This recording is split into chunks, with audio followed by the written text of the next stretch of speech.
বন্যা কবলিত এলাকার মানুষদের সহায়তায় জন্য নগদ 2.5 কোটি টাকা সহ 10 কোটি টাকা ত্রাণ সরবরাহ করা হয়েছে বলে জানিয়েছেন বিএনপির স্থায়ী কমিটির সদস্য অধ্যাপক AZM জাহিদ হোসেন। তিনি বলেছেন, বিএনপি ত্রাণ তহবিলে দলের নেতাকর্মী সহ সর্বস্তরের মানুষের ব্যাপক সাড়া দিয়েছে। গত 5 দিনে নগদ 2.5 কোটি টাকা সহ প্রায় 10 কোটি ত্রাণ সংগ্রহ করে সরবরাহ করা হয়েছে বন্যা কবলিত এলাকায়। শুক্রবার নয়াপল্টনে বিএনপির কেন্দ্রীয় কার্যালয়ে এক সংবাদ সম্মেলনে তিনি এসব কথা বলেন।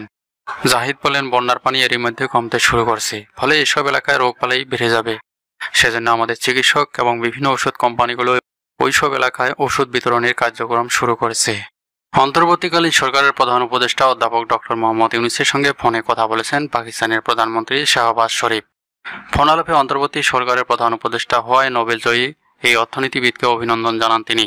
এছাড়া চলমান বন্যায় হতাহত ক্ষয়ক্ষতির বিষয়ে সমবেদনা জানানোর পাশাপাশি বাংলাদেশের আর্থসামাজিক উন্নয়নে ডক্টর ইউনূসের অবদানের ভূয়সী প্রশংসা করেন শাহবাজ।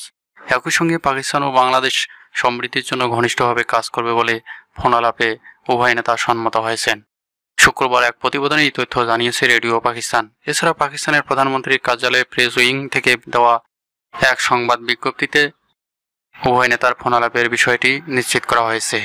নাগরিক ঐক্যের সভাপতি মাহমুদুর রহমান মান্না বলেছেন, কেবল ঢাকাতেই নয়, দেশের বিভিন্ন স্থানে আয়নাঘর রয়েছে। শুক্রবার জাতীয় শহীদ মিনার প্রাঙ্গণে মায়ের ডাক আয়োজিত গুম ও বিচার বহির্ভূত হত্যাকাণ্ড বন্ধের প্রতিবাদে আয়োজিত এক মানববন্ধনে তিনি কথা বলেন।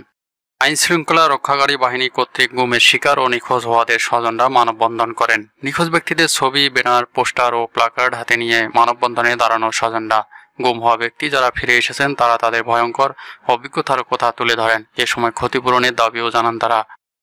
মাহমুদুর রহমান মান্না বলেন, 5ই আগস্টের পর নতুনভাবে যে জাগরণ তৈরি হয়েছে এটিকে অনেকেই স্বাধীনতা বলে আখ্যায়িত করেছেন, কিন্তু এমন সময়েও যদি স্বজনহারা ব্যক্তিরা তাদের স্বজনদের ফিরে না পান তাহলে সেই স্বাধীনতা ব্যর্থ হয়ে যাবে।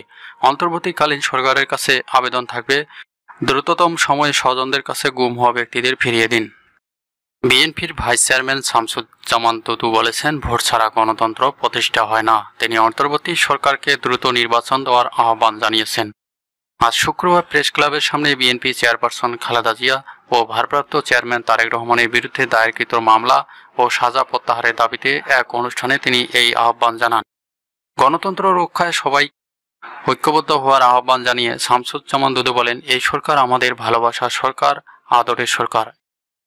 এজন্য ভালোবাসার লোকের স্থায়িত্বটা রক্ষা করতে চাই।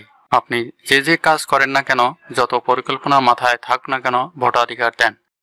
এ সময় গণতন্ত্র ফিরিয়ে আনতে অন্তর্বর্তী সরকারের স্থায়িত্ব রক্ষা করার কথাও বলেন তিনি। যারা চাঁদাবাজি করছে তারা বিএনপির কেউ নয় উল্লেখ করে তাদেরকে আইনের হাতে শপথ করার আহ্বান জানান তিনি।